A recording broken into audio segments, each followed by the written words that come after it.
Only if you promise not to cry. That was what the man in the tailored gi said. Not quietly, not under his breath. He said it loudly, deliberately, turning to make sure every person in that dojo heard it. He was looking at a man in a faded gray t-shirt, a man whose training bag had a broken zipper held shut with a carabiner clip. A man who had driven 45 minutes in a car with no air conditioning to get here and who had just, very politely, asked if he could join the open sparring session. The man in the faded t-shirt didn't flinch. He didn't redden. He didn't look at the floor. He just looked back at the man in the tailored gi, and very calmly, very quietly, he smiled and said, "Sure, I promise." The room went still. 14 black belts. 3 instructors. 2 people filming on their phones. All of them frozen. Because something in that calm reply didn't quite fit the script they expected. They didn't know who he was. Not yet. But they were about to find out. And when they did, nothing in that room, nothing in that building, nothing in that man's carefully constructed empire of dominance would ever be the same again. Here is the question I want you to sit with before we go any further. What does a man have to survive to reach the point where he can smile at cruelty? Now let's go back to where this really started. The dojo sat in a converted warehouse on the edge of a mid-sized American city, the kind of neighborhood where old industry had given way to craft breweries and fitness studios charging premium prices for the privilege of suffering. Meridian Aikido had been operating for 11 years. It had genuine credentials, a lineage traceable through 2 Japanese masters, a wall of certifications that actually meant something, and a head instructor, Sensei Carla Whitmore, who had spent 8 years studying in Osaka before returning home to teach. By any honest measure, it was a serious place. Then came Garrison Holt. He had arrived 3 years before our story begins, and his arrival had been at first unremarkable. He was 44 years old, had a background in collegiate wrestling, and had recently sold his second tech company for a figure that press releases described as north of $200 million. He was fit. He was competitive. He wrote a check for the studio's full annual operating cost on his second visit, which he framed as a donation, but which functioned, as those in the room gradually came to understand, as a kind of purchase, not of the dojo itself, but of the atmosphere inside it. Garrison Holt had a particular talent. He could read a room and find its pressure points within minutes. He understood who needed approval, who needed money, who needed to feel included, and he applied pressure to each of those points with the steady, patient expertise of a man who had built 2 successful companies by knowing exactly how to get what he wanted from people. What he wanted in the dojo was to be the best, not to become the best through years of honest practice, which was available to him and which Sensei Whitmore was more than capable of teaching. What he wanted was the perception of being the best, immediately, without the discomfort of being corrected or outranked.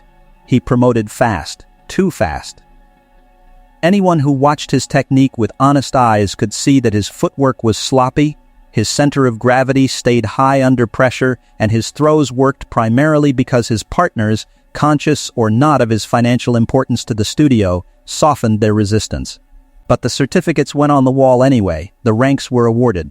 And within 2 years, Garrison Holt held a rank of 6th Dan, a designation that in any serious Aikido tradition requires not just years but decades of genuine mastery, and which he wore with the uncomplicated satisfaction of a man who had never genuinely understood the difference between buying something and earning it.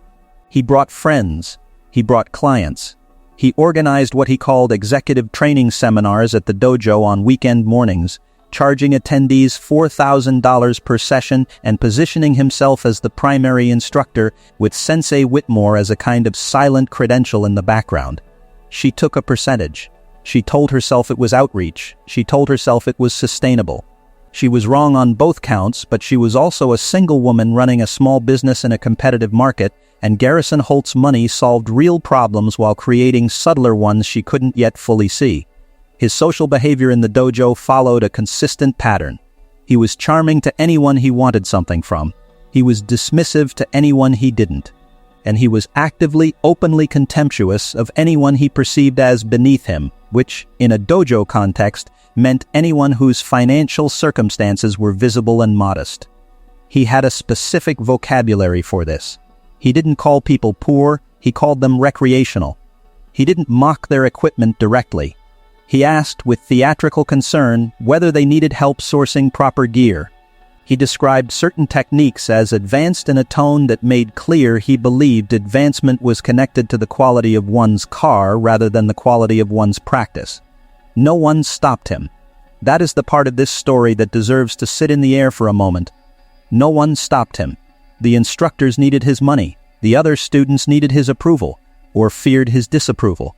The social architecture of that room had been reshaped, slowly over 36 months, into something that rewarded deference to Garrison Holt and punished anything that looked like a challenge to him. It was not a dramatic transformation. It never is.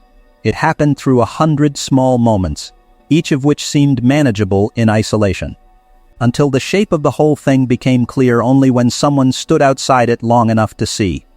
That someone walked in on a Tuesday evening in early November. His name was Daniel Reyes. He was 38 years old. He worked as a licensed electrician, running a two-person operation that he'd built himself over the past 8 years after getting his certifications through a night program while working days at a warehouse and raising his daughter Mia, alone. Mia was 11. Her mother had left when she was 3, and Daniel had not spent a single night since then feeling sorry for himself. Because there was no time for that, and because Mia deserved a father who was present, not one who was drowning in what might have been.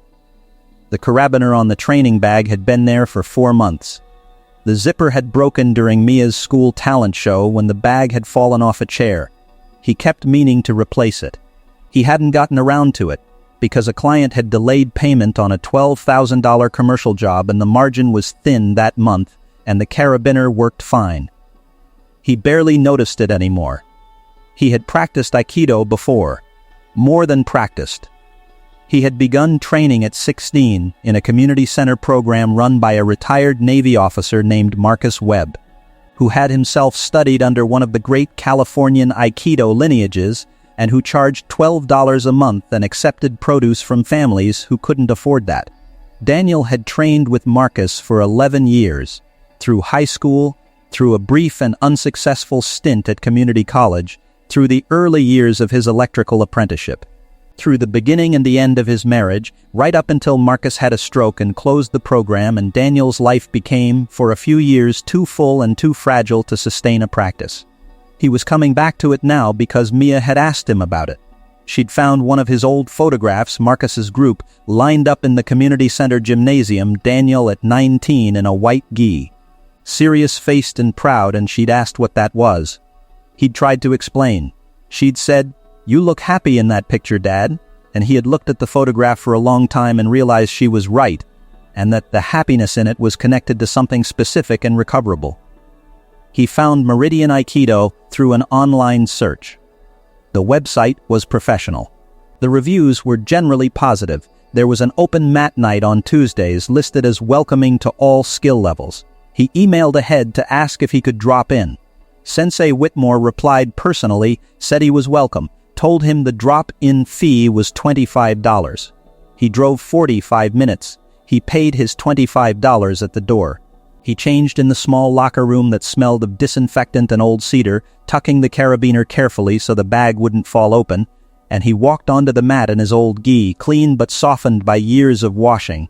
The white long since faded to the ivory of old paper. And he bowed at the threshold the way Marcus had taught him, with his full attention, like the bow meant something. Garrison Holt was in the middle of the mat, demonstrating something to a cluster of 3 men in matching high-end training uniforms, the kind sold by a Japanese equipment company at $600 per set. Garrison's own gi was even more expensive than that, a custom weave, hand-stitched lapels, the kind of garment that announced itself. He stopped mid-sentence when he saw Daniel. There was a specific calculation in Garrison Holt's eyes when he looked at new people. Daniel was a tall man, lean, but with the particular solidity that comes from physical work rather than gym training. His hands were a working man's hands, knuckles scarred and broad. His old gi was clean but unmistakable. The bag with the carabiners sat against the wall. The car keys on top of it were for something that wasn't recent. Garrison completed his calculation in about 4 seconds and arrived at a conclusion he was entirely comfortable with. He let Daniel bow in, warm up, begin some solo practice in the corner. He let 10 minutes pass. Then he walked over, trailing his cluster of admirers, and he said, loud enough for the room, "Hey, I don't think I've seen you here before. You want to spar?" Daniel looked up. "Sure, I'd love to," he said. Simple, no performance. And Garrison Holt smiled the smile of a man who had already decided how this story ended, and he said, "Only if you promise not to cry." The laughter from his group was immediate, practiced, the kind of laugh that people produce when they have learned that their approval is expected and that withholding it has costs. 3 of the black belts near the wall managed something that was not quite a smile but was not quite a refusal to smile either. The facial expression of people who had made a private accommodation with a public behavior they knew was wrong. Daniel looked at Garrison Holt for a moment. Not with anger. Not with hurt. With the particular steadiness of a man who had been spoken to like this before, in different contexts, and who had learned through necessity and practice that steadiness is its own kind of answer. "Sure," he said, "I promise." But what he didn't know, what Garrison Holt didn't know, what almost no one in that room knew, was that the next 12 minutes were going to rewrite the story of that dojo entirely.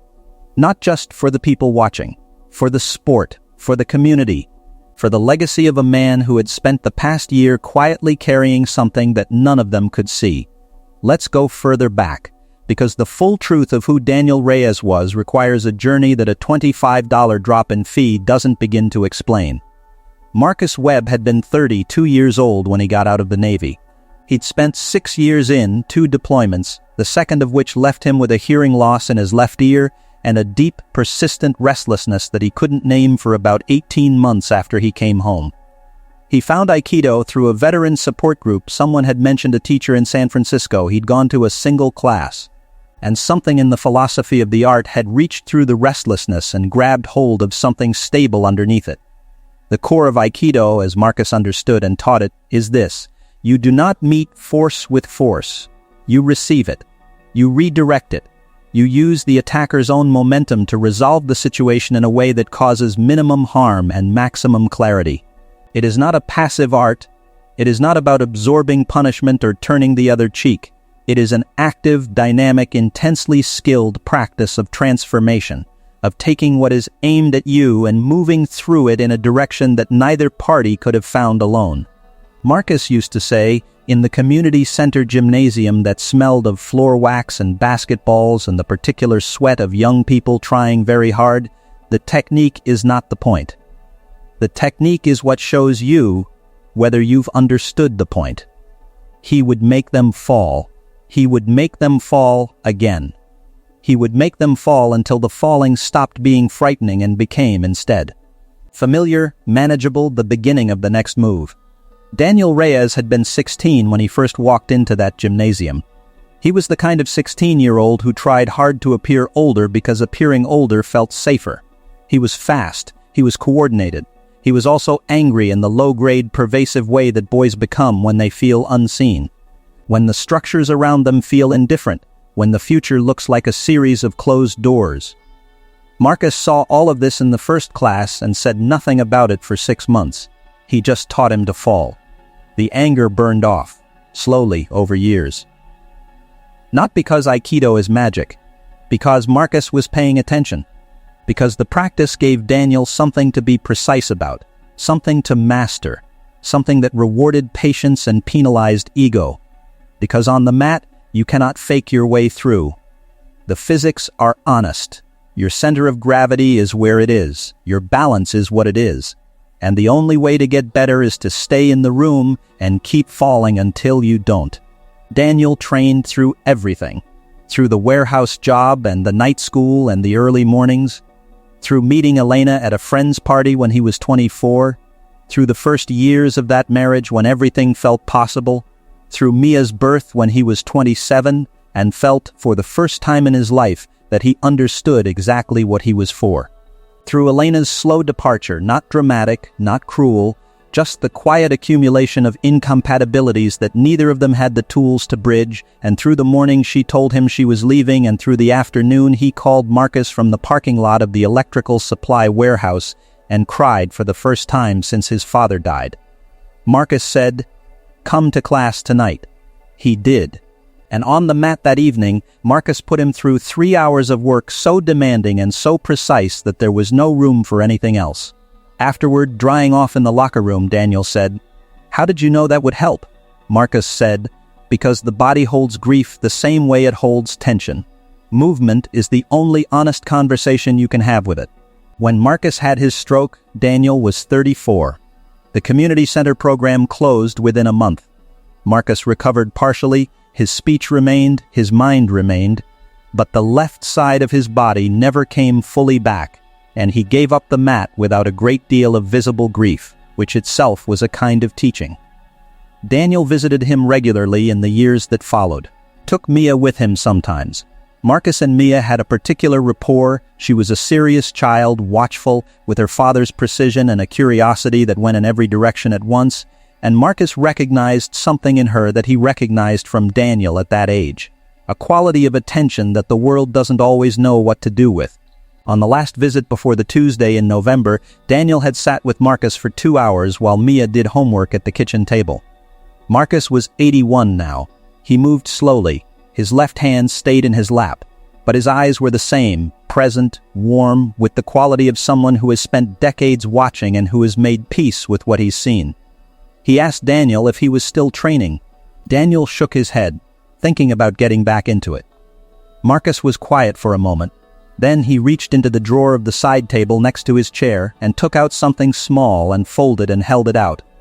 It was a patch.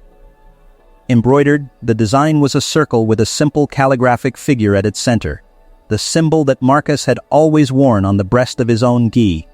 He'd had them made years ago for his senior students, but he'd only ever given out a handful. He'd held this one back for reasons he hadn't explained at the time. "You earned this at 31, Marcus said. "I kept it because I thought you might need it more later than you needed it then. I think later is now." Daniel took it. It was small enough to sit in the center of his palm. He didn't say anything for a while, just looked at it.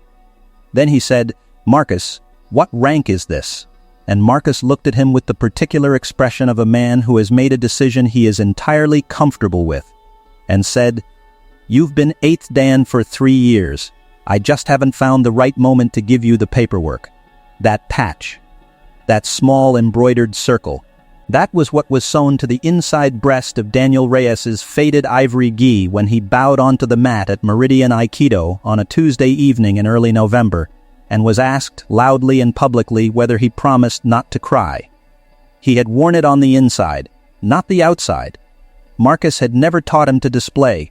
Marcus had taught him that the knowledge is the thing, and the thing does not require an audience to be true.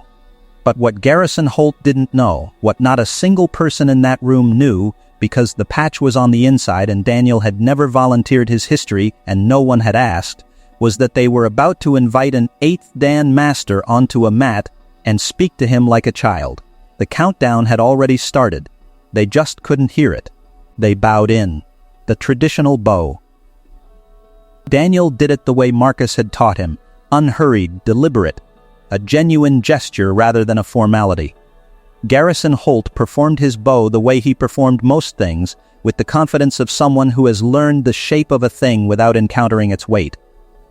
The room arranged itself around the edges of the mat. This was the social function of what Garrison had established. When he sparred, people watched, and their watching was a form of tribute.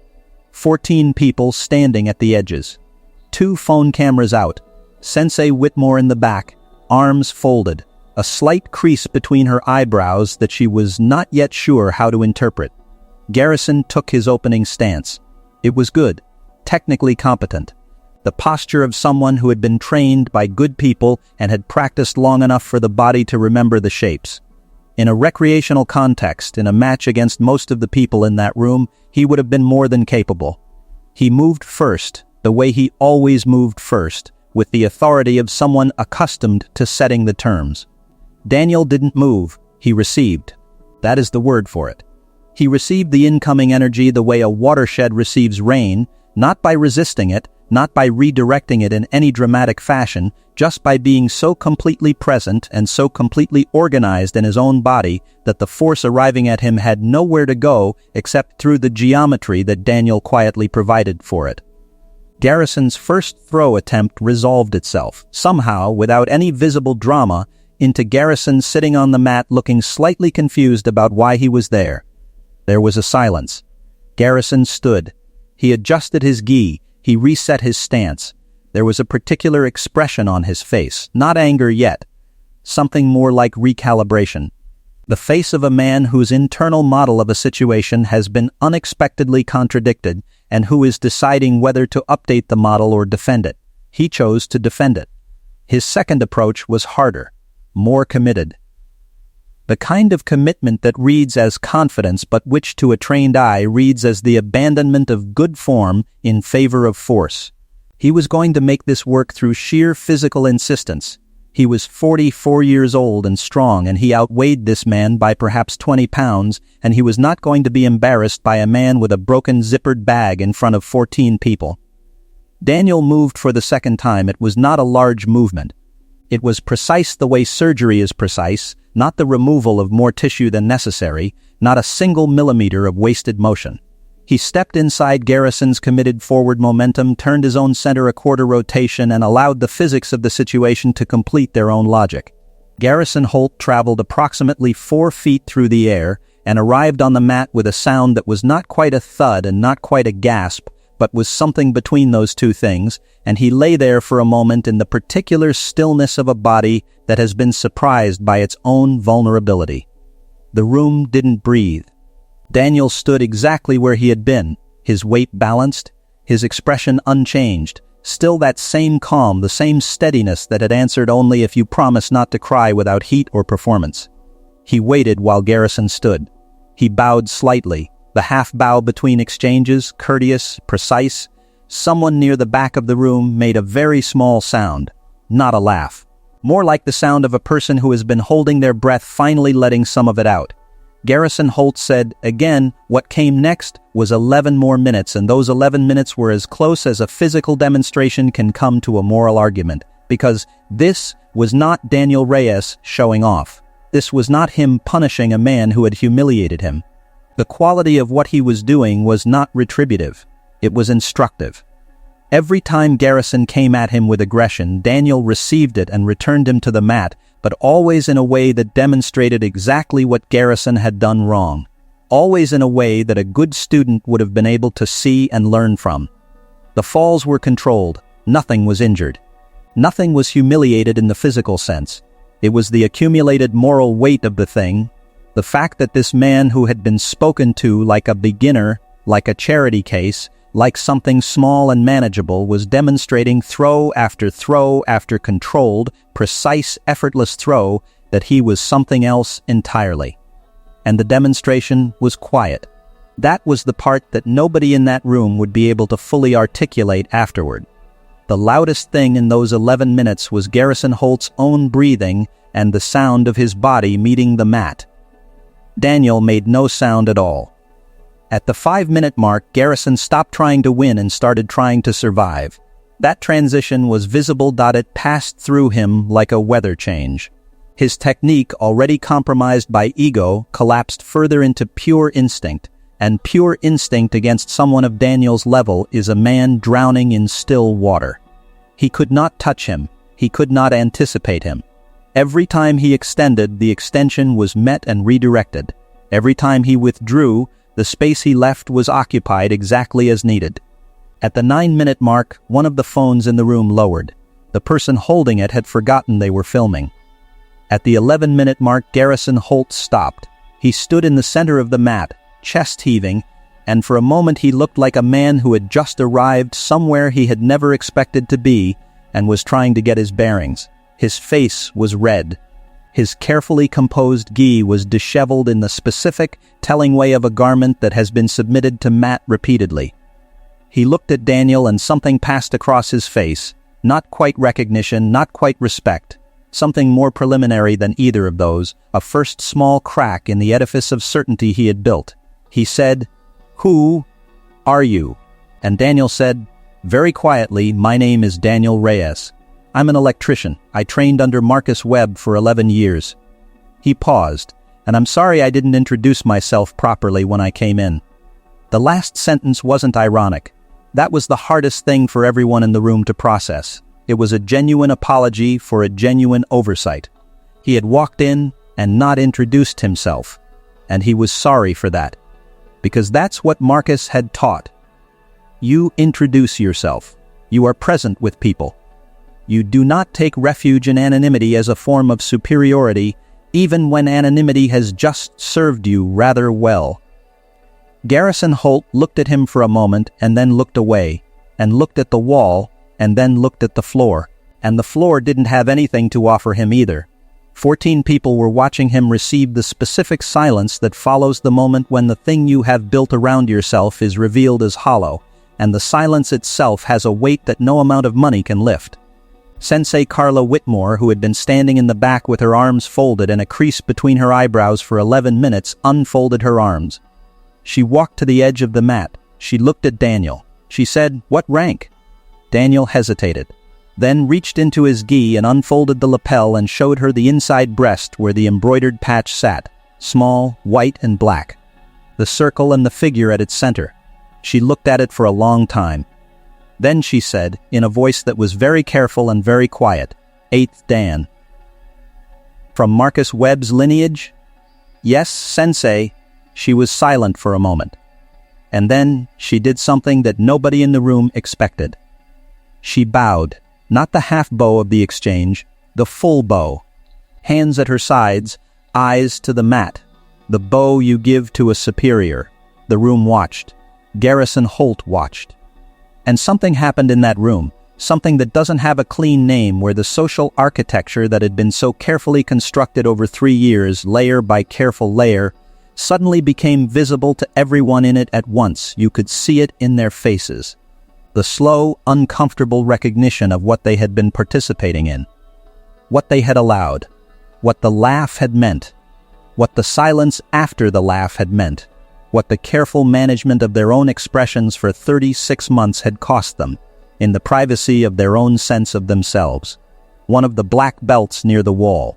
A man named Terry, who had been training at Meridian for 5 years and who had a habit of not quite meeting anyone's eyes on the nights when Garrison was at his worst, put his phone in his pocket and walked to the edge of the mat and bowed.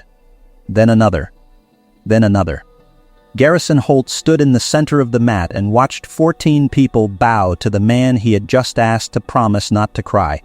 And the color that had flooded his face during the sparring drained out of it entirely, and what was left was something small and pale and undefended, something that had been hiding under the tailored gi and the $600 certificate and the $4,000 weekend seminars, and it was not an impressive sight. But go back and watch, really watch, the moment just before Whitmore bowed, and notice that Daniel doesn't look at Garrison when it happens. He doesn't look at him at all. He is watching Whitmore. He is genuinely, entirely focused on the person in front of him and what is being offered. There is no triumph in his face. There is something warmer than that, and harder to perform. There is just presence. The phone that had lowered at the 9-minute mark went back up at the moment of the bow. It belonged to a young woman named Priya Nair, who was 23 years old, had been training at Meridian for 8 months, and had a YouTube channel with 41,000 subscribers focused on martial arts culture and philosophy. She had come to Meridian on a recommendation and had been quietly troubled by the social dynamics there from her second visit onward, but had stayed because Sensei Whitmore's technical instruction was genuinely excellent, and because she hadn't yet known what to do with her discomfort. She had lowered the phone because she had become so absorbed in what was happening that she forgot she was supposed to be documenting it. She raised it again because, in the moment of the bow, she understood that this was a different kind of moment. Not a spectacle, not a confrontation, but something closer to a correction, a recalibration, the world briefly insisting on its own actual values. She posted 17 seconds of footage. The last throw, the question, the answer, and the bow. 17 seconds. By midnight, it had 400,000 views. By the following morning, it had crossed 2 million. The comments were not subtle. They were the comments of people who recognized something that had been done to them or that they had watched happen to someone else. The studied dismissal, the public diminishment, the particular cruelty of the laugh that says you are not worth serious engagement, followed by the calm that answers without anger, the competence that speaks for itself, the bow that says we know what this actually is. People found the accounts connected to Garrison Holt's businesses. They found the executive training seminars advertised on a website with professional photography of a man in a tailored gi who appeared in the photographs to be demonstrating advanced technique for groups of impressed-looking business professionals. They found the LinkedIn profile that listed his martial arts credentials under accomplishments. The second bullet point after the two company exits. They found the Meridian Aikido social media, which featured several posts with Garrison prominently centered, one of which, posted 14 months prior, had the caption, "Real mastery recognizes no barriers except the limits of your own commitment." That post got reposted approximately 30,000 times in 48 hours with commentary. The Aikido community, which is smaller and more interconnected than outsiders might expect, moved quickly. The International Aikido Federation has a credentialing verification system. Within 72 hours, 3 senior practitioners had submitted formal queries about Garrison Holt's rank certifications. The responses from the certifying bodies, when they arrived, were brief and significant. His 6th Dan certification could not be independently verified through standard lineage documentation. The rank had been awarded by an internal review process at Meridian Aikido, a process that, on examination, had consisted primarily of Garrison Holt's financial relationship with the studio. This finding was published in a community newsletter that would normally have reached perhaps 800 readers. It was screenshot and shared to 300,000. The executive training seminars became a legal question. Of the 11 sessions Garrison had conducted in the previous 2 years, each at $4,000 per participant with an average of 8 participants per session. Receipts showed that he had represented himself in the promotional materials as a 6th Dan master instructor and as possessing advanced certification in Aikido and related disciplines. The state's Consumer Protection Office began receiving complaints within a week of the video going viral. The complaints, individually, might have been manageable. Collectively, as they accumulated, 41 of them in 10 days, they constituted something more serious, and Garrison Holt's attorneys, who were very good attorneys, began having very careful conversations about the language in the promotional materials and what precisely a court might make of it. Sensei Carla Whitmore announced, on day 4, that Meridian Aikido would be undertaking a full review of all rank certifications awarded in the past 4 years. This announcement was widely interpreted as meaning exactly what it meant. The review took 6 weeks and resulted in 3 rank adjustments, all downward, all with Garrison Holt's name as the most prominent of the 3. She also announced in the same post that Marcus Webb's lineage would be formally represented at Meridian Aikido going forward, and that the studio would be restructuring its membership model to eliminate what she described as financial pathways that create structural imbalances in community power dynamics. She had written this sentence very carefully. What it meant, in practice, was that no single donor's contribution could exceed 15% of the studio's annual operating budget, and that all rank certifications would require external lineage verification. Garrison Holt resigned his membership the day after the announcement. He did not do so publicly. His resignation came through his attorney, in a letter that was polished and careful and said nothing that could be held against him in the consumer protection proceedings that were, at that point, actively ongoing. The letter arrived on a Tuesday, exactly 3 weeks after the Tuesday of the sparring session. Sensei Whitmore read it twice and then put it in a file and went back onto the mat. Terry, the man near the wall who had been not quite meeting anyone's eyes, stayed. He came to every class for the next 4 months without missing a single session, and he spoke to Daniel Reyes at length on 2 occasions about what it had been like to be in that room for 3 years and to have chosen silence each time it might have mattered. He was not looking for absolution. He was performing the more difficult work of honest accounting, and Daniel, who had no interest in judging him and every interest in the honest accounting, gave him what time and attention he could. What became of the consumer protection proceedings was this. 3 months after the viral video, Garrison Holt's company reached a settlement with 37 of the 41 complainants. The terms were confidential, but the total settlement was later reported in a business journal at approximately $240,000, roughly the revenue from the seminars, plus an amount that reflected, at least in the rough arithmetic of legal consequence, what misrepresentation costs when enough people are paying attention. He did not admit wrongdoing. The non-admission was itself a kind of statement. The $240,000 did not touch the surface of his fortune. The settlement was not the punishment. The punishment, if that word applies, and in a moral sense it does, was the permanent attachment of this story to his public identity. When you search his name now, the 17th second video is among the first results. The caption, which Priya Nair had written simply as "What Real Mastery Looks Like," had been viewed at last count 14 million times. The comments on that video include, near the top, one from a woman who identified herself as someone who had been in one of the executive seminars, who had paid $4,000, who had struggled for months with a feeling she couldn't name. A sense of having been had, of having been impressed by something that wasn't what it appeared to be, of having paid not for knowledge, but for the performance of expertise. She wrote, "This video is why I felt that way. I can see it now." That comment has been liked 270,000 times. 3 things happened in the weeks following the video that don't appear in the coverage, but that are, in the full accounting, the most important parts of the story. The first was Marcus Webb.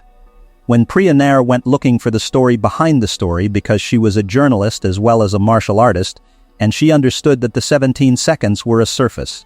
She found Marcus through Daniel, and she drove out to his apartment with a notebook rather than a camera and spent 3 hours with him. She was 23 and he was 81, and there was a quality to their conversation, she would later write, of 2 people who had somehow already known each other through a shared language that neither of them had invented. She asked him what he thought now, watching what had happened.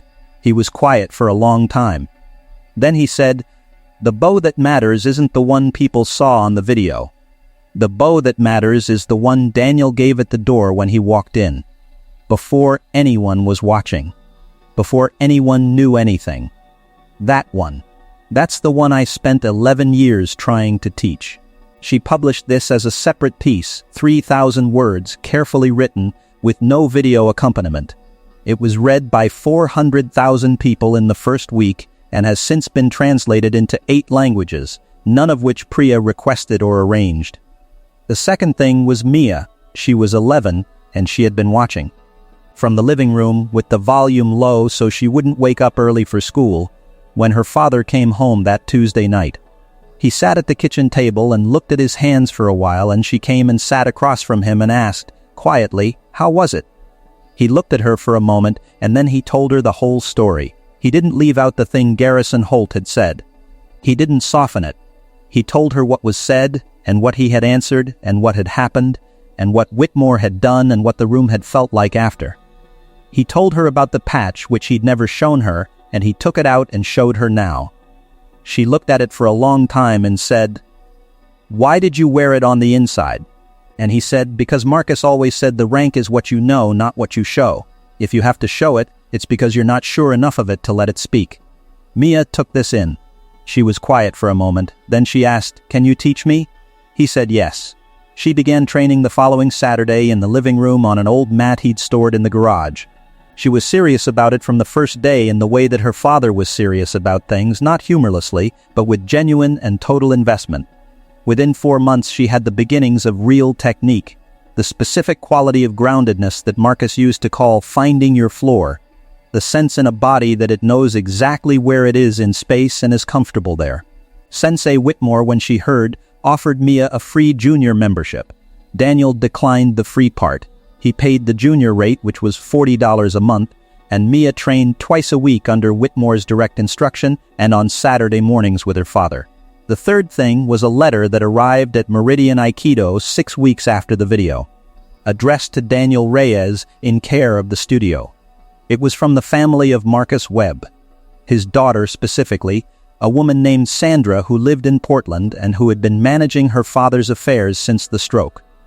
She wrote that Marcus had been following the situation with great attention and considerable satisfaction, that he had watched the video 7 times on the laptop she had set up for him, and that he had asked her to forward something. Enclosed with the letter was a document, 2 pages, signed and notarized, on International Aikido Federation letterhead, the real letterhead, with the lineage verification codes and the contact information for the Japanese masters who could confirm the chain of instruction. It was the formal, documented certification of Daniel Reyes's rank. 8th Dan, dated 3 years prior as Marcus had described. There was a handwritten note on the bottom of the 2nd page in Marcus's hand, the right hand that had not been affected by the stroke, still legible if slightly trembling. It said, "You were always going to be fine. I just needed you to know it before I couldn't tell you anymore." Daniel showed this to Mia. She read it twice. She didn't say anything for a moment. Then she went and got her training mat from the corner where they kept it and put it on the living room floor. "Again?" He asked. "Again," she said, and they began. Here is what this story is really about, underneath the rank and the viral video and the settlement and the bow. It is about the relationship between what you know and what you show. It is about the difference between purchasing authority and building it. It is about the specific courage required to walk into a room where you will be dismissed, where you already know you will be dismissed, and to behave with full dignity not in spite of the dismissal, but simply independent of it. To let the dismissal be the diminisher's problem and not yours. Garrison Holt spent 3 years and considerable money constructing a version of himself that he needed other people to verify every day. That verification need was the tell. That was the crack in the foundation. You do not need to make a room of people laugh at someone's broken zipper if you are genuinely secure. You do not need to award yourself rank you haven't earned if the practice itself is enough. The performance of mastery is always, in the end, a concession to the doubt that mastery, actual mastery, extinguishes. Daniel Reyes wore his highest achievement on the inside of his gi and didn't mention it unless asked, and when the room finally needed to know what he was. The room found out through the only means Marcus Webb ever considered legitimate, through the work itself, through the quality of the practice, through the body's honest conversation with physics and presence and years of patient, unglamorous repetition. The carabiner on the bag is still there. He hasn't replaced it. Mia asked him about it once, not long ago, and he said it still works. She looked at it for a moment, and then looked at him and said, "I get it." And she does. She is 12 now, and she is already developing something in her stance that experienced practitioners would recognize as the early signs of real groundedness, that quality of being hard to move not because you are rigid, but because you know exactly where your center is. It is not a thing that can be bought. It is not a thing that can be abbreviated. It is the product of showing up, mat after mat, fall after fall, year after year, in the presence of someone who is paying genuine attention until the thing you are practicing becomes less a skill and more a fact about who you are. Marcus Webb is still alive at 82. He watched the video 7 times. He told Sandra he thought the throw at the 9-minute mark was technically adequate. Sandra relayed this to Daniel as though it were a critique, and Daniel laughed for a long time because he understood that coming from Marcus, technically adequate was the equivalent of a standing ovation from anyone else. Sensei Whitmore restructured Meridian Aikido. The cap on donor contributions went into effect. The external verification requirement for senior ranks created some friction in the first months. 2 members left over it, both of whom had accumulated rank in the same informal way, but the studio's overall membership grew by 31% in the 6 months following the video, because people who had seen what the studio was capable of, in the moment of the bow, wanted to train there, not for rank, for what the rank was supposed to represent. The distinction matters and people can feel it, even the ones who would have difficulty putting it into words. Priya Nair's channel grew to 230,000 subscribers. She continues to cover martial arts culture with the same honesty that produced the original post.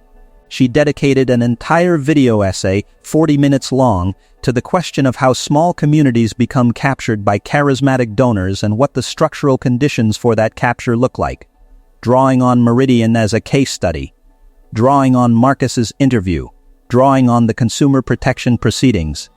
It has been used as a teaching resource by 3 nonprofit governance organizations. She mentions Daniel in it once, briefly, not by name.